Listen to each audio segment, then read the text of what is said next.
कहानी की शुरुआत में हम एक लड़की को देखते हैं जो रोड के बीचों बीच अपनी जान देने के लिए सड़क पर लेटी हुई है। कुछ ही देर में इस रोड पर एक गाड़ी आ जाती है। यह लड़की जैसे ही उस गाड़ी को अपनी ओर आता देखती है तो एक दर्दनाक मौत के डर से वो अपना इरादा बदल लेती है और वो सड़क से उठकर किनारे पर चली जाती है। तब वो गाड़ी वाला इंसान भी इस लड़की की मदद के लिए नहीं रुकता। वो इसे नजरअंदाज करके आगे निकल जाता है जैसे उसने कुछ देखा ही नहीं हो। इस लड़की का नाम लीसा है। लीसा की जिंदगी बिल्कुल भी ठीक नहीं चल रही। दरअसल आज लीसा की बेटी का जन्मदिन है, लेकिन अब उसकी बेटी इस दुनिया में नहीं रही। तब हम देखते हैं कि जो गाड़ी कुछ देर पहले लीसा को इग्नोर करके आगे निकल गई थी, उसे अपनी गलती का एहसास होता है। इसलिए वो आदमी अपनी गाड़ी रिवर्स करके लीसा के पास आता है। गाड़ी के अंदर बैठा एडम नाम का आदमी लीसा से पूछता है, क्या तुम ठीक हो? जिस पर लीसा जवाब देती है, हाँ मैं ठीक हूँ, मुझे कुछ नहीं हुआ। इस पर उस आदमी ने लीसा को बताया कि इस सुनसान इलाके से शहर काफी दूर है, इसलिए अगर तुम चाहो तो मैं तुम्हें शहर तक लिफ्ट दे सकता हूँ। लीसा मान जाती है और फौरन उसकी गाड़ी में बैठ जाती है। सफर के दौरान एडम लीसा से पूछता है कि तुम अकेली इस सुनसान जगह में क्या कर रही थी? लीसा ने एडम को बताया कि आज मेरी बेटी का जन्मदिन है, जिस वजह से वो आज मुझे बहुत याद आ रही है, पर बदकिस्मती से वो अब इस दुनिया में नहीं रही और अब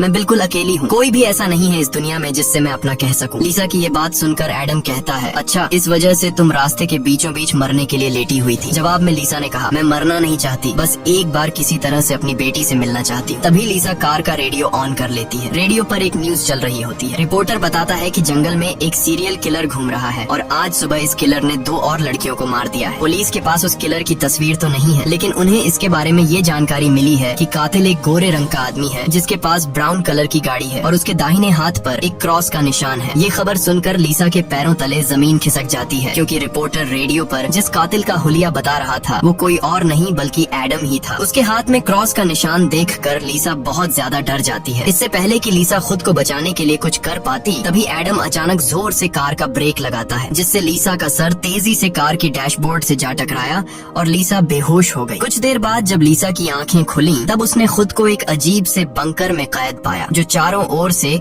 लोहे की मजबूत दीवारों से बना हुआ था। लीसा खुद को इस बंद जगह में कैद पाकर बहुत ज्यादा घबरा जाती है और मदद के लिए चिल्लाने लगती है, लेकिन उसकी मदद करने कोई नहीं आया। हम देखते हैं कि लीसा को एक अलग तरह का सूट पहनाया गया है और उसके हाथ में एक घड़ी भी पहनाई गई है। लीसा उस घड़ी को निकालने की बहुत कोशिश करती है, लेकिन वो घड़ी इतनी मजबूत थी कि काफी कोशिश के बाद भी वो उसके हाथ से नहीं निकलती। आखिर में जब उसे रियलाइज होता है कि इस जगह से निकलना इम्पॉसिबल है, तो वो थक हार कर एक जगह में बैठकर रोने लग जाती है। तभी अचानक उस चेम्बर का दरवाजा खुला। लीसा ने देखा कि दरवाजे के दूसरी ओर एक सुरंग है। उस सुरंग के एंड से रोशनी नजर आ रही थी। लीसा को समझ आया कि अगर इस जगह से बाहर निकलना है तो इस सुरंग से होकर निकलना पड़ेगा। लीसा खुश हो जाती है कि उसे बाहर निकलने का रास्ता मिल गया है, लेकिन जैसे ही वो सुरंग के अंदर चली गई तभी अचानक उसके पीछे उस चेम्बर का दरवाजा अपने आप बंद हो गया। ये देखकर लीसा की सांस रुक गई और अब उसे समझ आया कि वो पहले से भी ज्यादा खतरनाक जगह में फंस गई है। तभी अचानक लीसा के हाथ में बंधे ब्रेसलेट में अलार्म बजने लगा और 11 मिनट का टाइमर सेट हुआ। ये देखकर लीसा समझ गई कि मुझे 11 मिनट में यहाँ से निकलना होगा, नहीं तो मैं हमेशा के लिए यहाँ पर बंद रह जाऊंगी। इसीलिए लीसा अपने हाथों और पैरों के बल रेंगती हुई जल्दी से उस रोशनी की तरफ बढ़ने लगी। लेकिन जैसे ही वो उस रोशनी के करीब होती जा रही थी तभी अचानक उस सुरंग का आगे का दरवाजा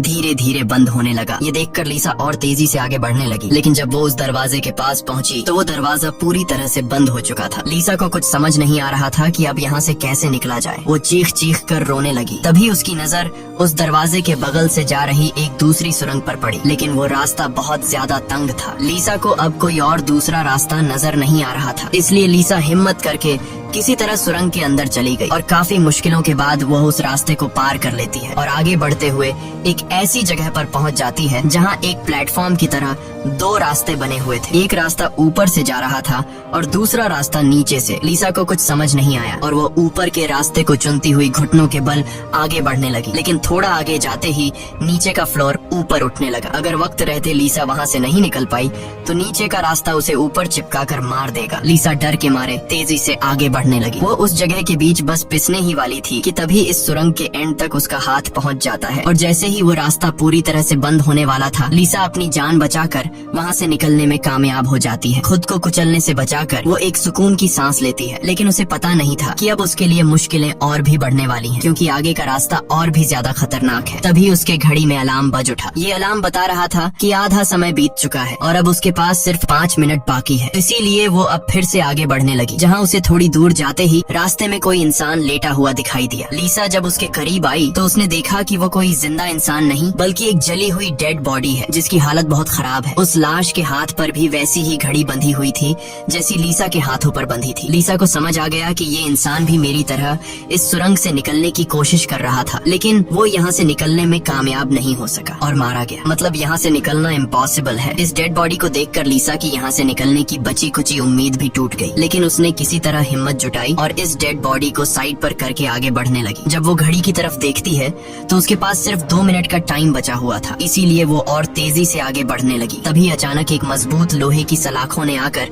उसका रास्ता रोक दिया। साथ ही उस सुरंग की दीवारों में से ढेर सारे हीटिंग पाइप निकलकर बाहर आने लगे और उस जगह को गर्म करने लगे। ये देख लीसा पूरी तरह से घबरा गई। वो समझ गई कि जल्द ही उसकी भी लाश उस जले हुए इंसान की तरह इस सुरंग में पड़ी होगी। उसे आगे क्या करना है कुछ समझ नहीं आ रहा था। तभी उसके पीछे दीवार का एक छोटा सा सेक्शन खुल गया, जिसे देख लीसा पीछे की तरफ रेंगती हुई उसके अंदर घुस गई। अगले ही पल एक कांच के दरवाजे ने इस सेक्शन को पूरी तरह से बंद कर दिया। जैसे ही लीसा के हाथ में बंधी घड़ी में टाइमर 0 पर पहुंचा, तभी उन हीटिंग पाइप से आग फुवारे की तरह निकलने लगी और देखते ही देखते वो पूरी सुरंग आग की लपटों में डूब गई। लीसा जिस सेक्शन में बंद थी वह पूरी तरह से सिक्योर था, जिस वजह से उसकी जान बच गई। कुछ देर बाद वो हीटिंग पाइप्स वापस दीवार में चली गई। लीसा जिस सेक्शन में बंद थी उस चेम्बर का दरवाजा खुल गया। लीसा ने जो कुछ अभी अपनी आंखों के सामने देखा उस वजह से लीसा उस सेक्शन से बाहर नहीं निकलना चाहती थी, पर उस सेक्शन की दीवार लीसा को बाहर धकेल देती है और पहले की तरह अपने आप सुरंग से जुड़ गई। लीसा जैसे ही वहाँ से बाहर आई तभी उसकी घड़ी में फिर से 11 मिनट का टाइमर सेट हुआ। वह जैसे ही थोड़ा आगे बढ़ी तभी उस सुरंग का ऊपरी हिस्सा नीचे आने लगा और बिल्कुल उसके साथ आकर चिपक गया। बस इतना गैप बचा कि वो रेंगते हुए यहाँ से आगे निकल सके। लीसा अब पूरी तरह से बेबस हो चुकी थी। वो जोर जोर से रोने लगी। जब उसकी नजर घड़ी पर पड़ी तो वहाँ उसका टाइम खत्म हो रहा था, जिसका मतलब था कि अब से ठीक 11 मिनट बाद फिर से उस सुरंग में आग का सैलाब आएगा और लीसा को राख कर देगा। वो सोचती है कि इतनी बुरी मौत मरने से अच्छा है कि क्यों ना एक बार फिर से वो यहाँ से निकलने की कोशिश करे। इसीलिए वो फिर से हिम्मत करके अपनी जान बचाने के लिए पीठ के बल अपने हाथों के सहारे रेंगते हुए आगे बढ़ने लगी। थोड़ी दूर ऐसे ही रेंगते हुए जाने के बाद वो सुरंग खत्म हो गई और आगे पानी का एक टैंक आ गया। लीसा बहुत ज्यादा थक गई थी और प्यास ने उसका बुरा हाल कर दिया था। वो इसी तरह लेटे हुए हाथों की मदद से पानी पीकर अपनी प्यास बुझा लेती है। जब उसने अपनी घड़ी की तरफ देखा तो अब सिर्फ 8 मिनट रह गए थे। अब पानी के अलावा उसे कोई और दूसरा रास्ता नहीं दिखा, इसलिए वो एक लंबा सांस लेते हुए पानी में ही उतर गई। पानी में उतरने के बाद टैंक काफी बड़ा था। उसे अब समझ नहीं आ रहा था कि किस तरफ जाना है। वो यहाँ वहाँ पानी में निकलने का रास्ता ढूंढने लगी, मगर उसे कोई भी निकलने का रास्ता नहीं मिला। दूसरी तरफ जहाँ से वो इस टैंक में उतरी थी वह रास्ता भी बंद हो चुका था। अब उसकी सांस भी खत्म होने लगी थी। तभी टैंक में से ऊपर की तरफ एक दरवाजा खुल गया। लीसा जल्दी से उस दरवाजे से होते हुए ऊपर निकल आई। बाहर निकलते ही उसने जोर जोर से सांसें ली और आगे का रास्ता तय करने लगी, लेकिन लीसा बहुत ज्यादा थक चुकी थी। आगे बढ़ना उसके लिए बहुत मुश्किल हो रहा था और कुछ ही देर में भारी थकान की वजह से लीसा की बीच रास्ते में ही आंख लग गई। लेकिन तभी लीसा के कानों में किसी के चीखने की आवाज गूंज उठी। वहाँ और भी कोई था जो मदद के लिए पुकार रहा था। उसकी आवाज सुनकर लीसा के अंदर बचने की एक उम्मीद जाग उठी, इसीलिए वो जल्दी से उस आवाज का पीछा करने लगी। अचानक एक जगह उसके ठीक नीचे एक दरवाजा खुला जिसके अंदर उबलता हुआ तेजाब था। लीसा उस तेजाब में गिरने से बाल बाल बची। वो तेजाब इतना खतरनाक था कि एक मजबूत लोहे को भी कुछ सेकंड में पिघला देता। लीसा जल्दी से अपने कपड़े का एक टुकड़ा काटती है और उसे टेस्ट करने के लिए तेजाब में डुबोती है। कपड़ा कुछ ही सेकंड में काली राख में बदल जाता है। ये देखकर वो बहुत ही संभल कर आगे बढ़ती है। वो अपने हाथों और पैरों को उस गड्ढे के किनारों पर रखकर उस जगह को पार करने ही वाली थी कि तभी उसका घुटना तेजाब में लग जाता है, जिससे लीसा दर्द से चीख पड़ी। खुशकिस्मती से उसके सूट की वजह से उसका घुटना गलने से बच गया, लेकिन उसके घुटने पर एक गहरा जख्म बन गया था। अच्छी बात ये थी कि अब वह मदद की आवाज काफी करीब से आ रही थी। लीसा अपना दर्द भूलकर फिर से उस आवाज का पीछा करने लगी और आखिरकार वो एक लोहे की ग्रिड के पास जा पहुंची। उससे कुछ दूरी पर एक और ग्रिड थी जिसके पीछे एक आदमी था। उस आदमी ने भी लीसा की तरह हाथ में घड़ी और सूट पहना था। लीसा उससे कहती है कि देखो मेरी बात सुनो, हम दोनों यहाँ पर फंसे हुए हैं। अगर हम एक दूसरे की मदद करें तो यहाँ से निकल सकते हैं। लेकिन वो आदमी काफी लंबे समय से उस सुरंग में फंसने की वजह से उसकी दिमागी हालत खराब हो चुकी थी। वो कभी लीसा को गालियाँ देने लगता तो कभी सॉरी करने लग जाता। वो कहता है कि ये लोग जल्द ही वापस आएंगे और हम दोनों को मार देंगे। ये कहकर वो पागल जोर जोर से हंसने लगा। तभी लीसा देखती है कि उसके हाथ में बंधी घड़ी में 60 सेकंड की काउंटिंग शुरू हो गई है। वो हीटिंग पाइप्स दोबारा दीवारों से बाहर निकल आए और इस बार बचने के लिए जो सेक्शन था वो लीसा और उस आदमी के बीचों बीच खुलता है, जिसमें सिर्फ एक ही इंसान के छिपने के लिए जगह थी। अब या तो वो पागल आदमी बचेगा या फिर लीसा। अगले ही पल लीसा और उस पागल आदमी के आगे जो लोहे की ग्रिड थी वह हट गई। ये दोनों तेजी से उस चेम्बर की तरफ भागने लगे और दोनों एक साथ चेम्बर तक पहुँचे, जिसके बाद ये दोनों एक दूसरे को मारने लगे। उस बीच कभी लीसा उस पागल आदमी को चेम्बर से बाहर निकाल देती तो कभी वो पागल आदमी लीसा को बाहर धकेल देता। लेकिन आखिर में जैसे ही वक्त खत्म होने वाला होता है, लीसा उस आदमी को लात मारकर चेम्बर से बाहर कर देती है। वो आदमी लीसा को पैर से पकड़कर बाहर निकालने की कोशिश करता है। तभी 60 सेकंड खत्म हो गए और उस चेम्बर के शीशे के दरवाजे ने उस आदमी का हाथ काट दिया। दर्द से वो आदमी चिल्ला उठा। तभी लीसा की नजर उस आदमी के हाथ पर पड़ी जिस पर क्रॉस का टैटू बना हुआ था। उस टैटू को देखकर लीसा समझ जाती है कि ये आदमी कोई और नहीं बल्कि उसे कार में बेहोश करने वाला सीरियल किलर एडम है। अब लीसा की सारी कंफ्यूजन दूर हो गई। पहले लीसा को लग रहा था कि एडम ने इसे यहाँ कैद करके रखा है, लेकिन उसकी ये सोच गलत थी क्योंकि एडम बेचारा तो अब खुद मौत के मुंह में था। इतने में ही लीसा की घड़ी पर 11 मिनट का वक्त पूरा हो गया और उन हीटिंग पाइप्स से निकलती तेज आग ने कुछ ही सेकंड्स में एडम को राख में बदल दिया। अपनी आंखों से एडम की इतनी भयानक मौत देखकर लीसा डर के मारे कांपने लगी। कुछ देर बाद सेक्शन के अंदर एक छोटे सुरंग में से एक रोबोट आता है। वह एक बहुत ही भयानक सा स्कल था। ये रोबोट लीसा को कोई नुकसान नहीं पहुंचाता बल्कि उसके तेजाब से जले हुए घुटने को ठीक कर देता है। लीसा ने उससे पूछा कि वो कौन है और उसे यहाँ क्यों लेकर आया है। जवाब में उस रोबोट के मुंह से एक टूल निकलता है और वो टूल लीसा के सूट के साथ कनेक्ट हो जाता है। उस टूल की मदद से लीसा को फ्लैशबैक की सारी बातें याद आने लगती हैं। जब वो कार में एडम के साथ थी और उसे एडम की सच्चाई का पता चलने पर एडम की उसके साथ झड़प हो गई थी। उस दौरान एडम ने लीसा पर चाकू से सीने पर वार किया और कार से बाहर फेंक दिया था। उसी पल लीसा को आसमान से उसकी ओर आती एक सफेद रोशनी दिखाई दी थी, जिसके बाद लीसा वापस प्रेजेंट में आती है। लीसा को अब एक बात समझ आ जाती है कि उन एलियंस ने ही दरिंदे एडम से उसकी जान बचाई थी और उसे यहाँ लाए थे। लेकिन वो उसे यहाँ क्यों लाए थे ये बताए बिना ही वो रोबोट वहाँ से निकल गया। लीसा ये भी समझ जाती है कि ये लोग जो भी हैं वे उसे मारना नहीं चाहते, बस उसे इस गेम को पार करना होगा, तभी वो यहाँ से निकल पाएगी। लीसा अब आगे का रास्ता तय करने उस चेम्बर से बाहर आ गई। एडम का कटा हुआ हाथ भी वहाँ पर पड़ा हुआ था। उसी समय लीसा को उस कटे हाथ पर टाइमर के नीचे कुछ सिंबल्स दिखाई दिए। लीसा उन सिंबल्स का मतलब समझने की कोशिश कर ही रही थी कि तभी एक घूमता हुआ पंखा उसकी ओर आने लगा। उसे देख लीसा अपनी जान बचाने के लिए पीछे हटने लगी और उससे बाल बाल बचती हुई एक छेद से ऊपर की सुरंग में चली गई। तभी अचानक उसे सुरंग के ऊपर से किसी के चलने की आवाज सुनाई दी। वो आवाज एक जगह पर जाकर रुक गई। उस जगह पर सुरंग का ढक्कन खुला और उसमें से एक भयानक सा क्रीचर उतरा जो देखने में तो इंसान था लेकिन जानवरों की तरह घुरा रहा था। उसका शरीर पूरी तरह से जल चुका था और उसकी आंखें सफेद पत्थर की तरह चमकदार थीं। तभी लीसा की नजर उसके कटे हुए हाथ की तरफ गई। उसका कटा हुआ हाथ देखकर लीसा समझ गई कि वो कोई और नहीं बल्कि एडम है, जो जलने के बाद एक राक्षस में बदल चुका है। अब वो लीसा को मारना चाहता था। एडम की आंखें जल गई थी, इस वजह से वह लीसा को देख तो नहीं सकता था पर वो सुन सकता था। लीसा चुपचाप धीरे धीरे आगे बढ़ने लगती है, लेकिन तभी उसकी घड़ी के फर्श पर टकराने से एक हल्की सी आवाज गूंज उठी जिससे एडम को उसकी भनक लग गई और तेजी से लीसा को मारने के लिए उसके पीछे आने लगा। लीसा उसके हाथ लगने ही वाली थी कि तभी लीसा एक पतली सुरंग से उस पार चली गई। एडम को कुछ नजर न आने की वजह से वह उस जगह को पार नहीं कर पाया। लीसा उस सुरंग से आगे बढ़ती हुई एक ऐसी जगह पर पहुंची जहां उसके पास आगे जाने के लिए 2 रास्ते थे। लीसा को कुछ समझ नहीं आ रहा था कि किस रास्ते को चुनना चाहिए। वह बहुत सोचने के बाद जब उसे कुछ समझ नहीं आता तो वह एक अंदाजे से लेफ्ट वाले सुरंग में घुस जाती है। सुरंग के बाहर एक कमरा था जिसकी चारों ओर कांच की दीवारें थीं। उन दीवारों पर लीसा को उसके पैदा होने से लेकर अपनी बेटी को जन्म देने तक की सारी यादें दिखाई दे रही थीं। वहां लीसा ने ये भी देखा कि किस तरह उसकी लापरवाही की वजह से उसकी बेटी की जान चली गई। लीसा अपनी बेटी को याद करके बहुत रोने लगती है। तभी उसने देखा कि ऊपर छत से एडम फिर से उसके पीछे आ रहा है, लेकिन लीसा उससे अपनी जान छुड़ाकर एक दूसरे सुरंग में पहुंच जाती है जहां उसने कुछ ऐसा देखा जिससे उसकी खुशी का ठिकाना नहीं रहा। उसने देखा कि उस सुरंग के खत्म होने पर बाहर नीला आसमान चमक रहा है। अपनी आजादी को इतने करीब से देखकर लीसा में दोबारा हिम्मत आ गई, लेकिन उस सुरंग को पार करने के लिए उसे एक कंटीले रास्ते से होकर गुजरना पड़ेगा। अब सिर्फ 60 सेकंड का टाइम बचा हुआ था। अगले ही पल हीटिंग पाइप्स भी दीवार से बाहर निकल आए जो 60 सेकंड्स खत्म होते ही उस जगह को आग से भरने वाले थे।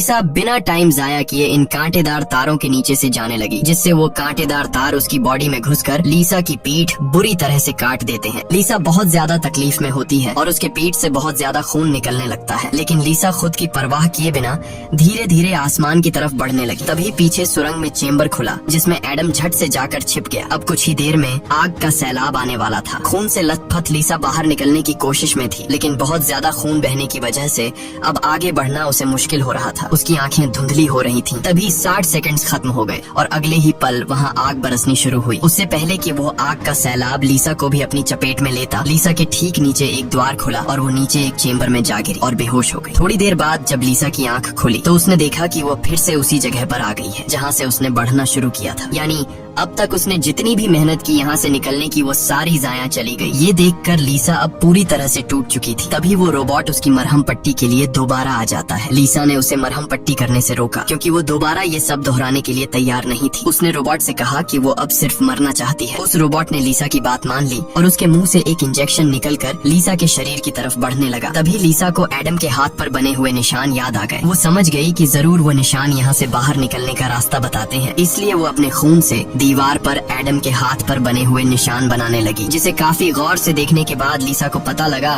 कि ये तो एरो है जो यहाँ से निकलने की डायरेक्शन बताते हैं। जैसे कि पहला एरो लेफ्ट साइड की तरफ मुड़ा हुआ था, जिसका मतलब रास्ते में आने वाली पहली 2 सुरंगों में से उसे लेफ्ट साइड वाली सुरंग के अंदर जाना चाहिए। दूसरे नंबर का एरो राइट साइड की ओर मुड़ा हुआ था, यानी पहली सुरंग को पार करने के बाद जब फिर से एक साथ 2 सुरंगें आएंगी तब राइट साइड वाली सुरंग के अंदर जाना चाहिए। उसे लगा कि जरूर मेरे हाथ की घड़ी के नीचे भी इसी तरह के सिंबल्स बने होंगे जो यहाँ से बाहर निकलने की डायरेक्शन बताते हैं। ये समझते ही लीसा ने उस रोबोट से उसके जख्मों को ठीक करने को कहा। जख्मों की मरहम पट्टी होते ही वो एक नई उम्मीद के साथ फिर से इन टनल्स में निकल पड़ी। लीसा पहले भी इन सुरंगों से गुजर चुकी थी, इसलिए वह बड़ी आसानी से उन सुरंगों को पार करते हुए आगे बढ़ने लगी और उस तेजाब से भरे गड्ढे के पास जाकर रुक गई। वहाँ उसने अपनी घड़ी को तेजाब में जलाकर उसे अपनी कलाई से अलग किया। उसकी कलाई पर भी ठीक वैसे ही सिंबल्स थे जैसे एडम के हाथ पर थे, बस उनमें थोड़ी बहुत चेंजिंग थी। लीसा उस जली हुई घड़ी को अपने हाथों में लिए हुए आगे बढ़ने लगी और उस जगह पर पहुंच गई जहां उसने पहली बार इन 2 टनल्स में से लिफ्ट वाले टनल को चुना था, लेकिन सिंबल्स के मुताबिक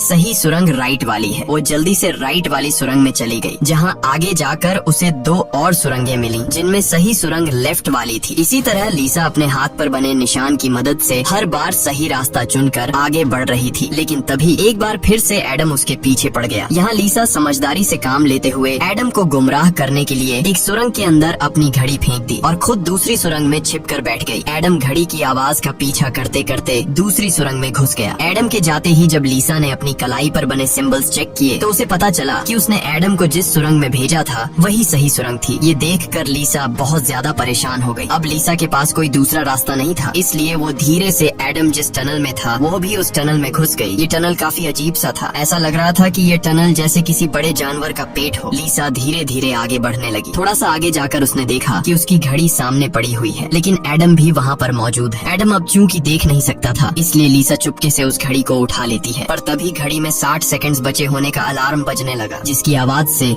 एडम को लीसा की भनक लग गई। वह दोबारा लीसा का पीछा करने लगा। उससे बचने के लिए लीसा जिस रास्ते से आई थी उसी रास्ते से वापस भागने लगी। उस वक्त लीसा की घड़ी में 60 सेकंड्स का काउंटिंग शुरू हो चुका था और सुरंग से हीटिंग पाइप्स भी निकल आए थे। साथ ही सुरंग में बचाव चेम्बर भी खुल चुका था। लीसा जल्दी से उस चेम्बर में जाकर छिप गई। एडम भी वहाँ तक पहुँच जाता है, लेकिन अब काफी देर हो चुकी थी क्योंकि उस चेम्बर को शीशे के दरवाजे ने बंद कर दिया था। यहाँ लीसा एडम को चिढ़ाने के लिए उसे मिडिल फिंगर दिखाती है, पर बदकिस्मती से इस बार आग बरसाने वाले हीटिंग ट्यूब्स आग बरसाए बिना ही अंदर चले गए, जिसके बाद चेम्बर का दरवाजा भी खुल गया और अगले ही पल एडम लीसा पर टूट पड़ा। लीसा भी खुद को बचाने के लिए एडम से लड़ पड़ी और उस शैतान के सर को अपने पैरों से दबाने लगी। पीछे से चेम्बर की दीवार भी लीसा को आगे की तरफ धकेलने लगा, जिससे उस शैतान एडम का सर कुचल गया और फाइनली लीसा को एडम से छुटकारा मिल गया। लीसा अब अपने रास्ते पर आगे बढ़ने लगी, जहाँ आगे चलकर उसे वापस 2 रास्ते मिले। उसकी कलाई पर बने सिंबल्स के मुताबिक उसे राइट वाले सुरंग से जाना था और ये उस भूल भुलैया की आखिरी सुरंग थी, लेकिन तभी लेफ्ट वाली सुरंग से एक लड़की बाहर निकल आई। उसे देख